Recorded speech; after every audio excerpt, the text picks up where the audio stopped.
Good morning বন্ধুরা, সবাইকে welcome আমার আর একটা নতুন ব্লগে মধুর ঘর সংসার। তো আজকে আমার ছোটো ছেলের বার্থডে, টিফিন অলরেডি দিয়ে দিয়েছি। আর এই যে রুদ্র, ওর আজকে বার্থডে, সবাই ওকে খুব আশীর্বাদ করবেন।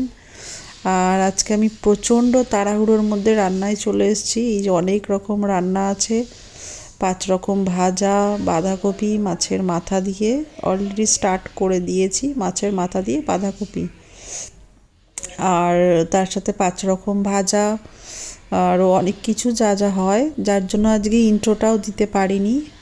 দেখতেই পেয়েছেন, ডাইরেক্ট ওরা একদম ওর টিফিন থেকে স্টার্ট করে দিয়েছি। ইন্ট্রোটা দেওয়ার মতন টাইম হয়ে ওঠেনি, খুব তাড়াহুড়োয় একা হাতে সবটা করতে হবে, তো বাজার বলুন সব কিছু। তো এই 5 রকম ভাজা কেটে ধুয়ে রেখেছি রেডি করে। আর তার মাঝখানে ভাজাটা হতে হতে এদিকে পায়েসটাও বসিয়ে দিয়েছি। তো পায়েস, ভাজা আর মাছের মাথা দিয়ে বাঁধাকপি, ডাল সবটা হয়তো দেখিয়ে উঠতে পারবো না। আর আপনার মাছের কালিয়া, ওটাও করেছি। আর এই যে মাছের কালিয়া ধনে পাতা দিয়ে যা হয়, মানে একটু গ্রেভি মতো রেখেছি। আর তার সাথে অল্প করে চিকেনও করেছি, কারণ হচ্ছে ওর জানি জন্মদিনে মাছ খাওয়াতে হয়, কিন্তু চিকেনটা ওর ভারী পছন্দের। তো মাছ করি যাই করি, দুজনেরই, আমার দুটো ছেলেরই, তাই চিকেনটা ভারী পছন্দের। তো মাছ করি যাই করি চিকেনটা করতেই হবে। তো যাই হোক, সকালের দিকটা আমি অ্যাকচুয়ালি ওর জন্মদিনের দিন কিছু করা হয়নি তেমন।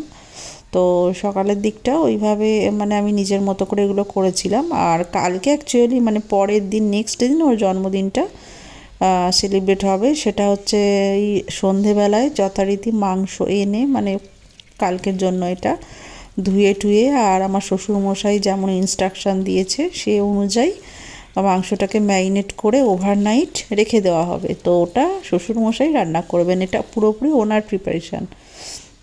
আমি জাস্ট হেল্প করেছি। এই যে মাংসটা পুরো ধুয়ে আর রেডি করে ওভারনাইট রাখা হয়েছিল। তারপর এই যে ওভারনাইট রাখার পর এইটা, তো আমার শ্বশুরমশাই অলরেডি রান্নায় লেগে পড়েছেন, দেখতেই পাচ্ছ। তো উনি মাংসটা রান্না করেছে, আমাকে এই দিন আর কিছু করতে হয়নি, পুরোটাই উনি করেছেন।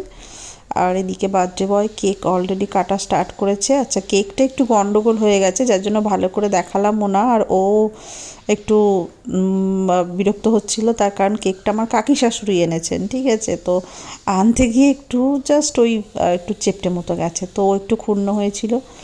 আর বাকিটা আমি আর দেখিয়ে উঠতে পারলাম না, তার জন্য দুঃখিত।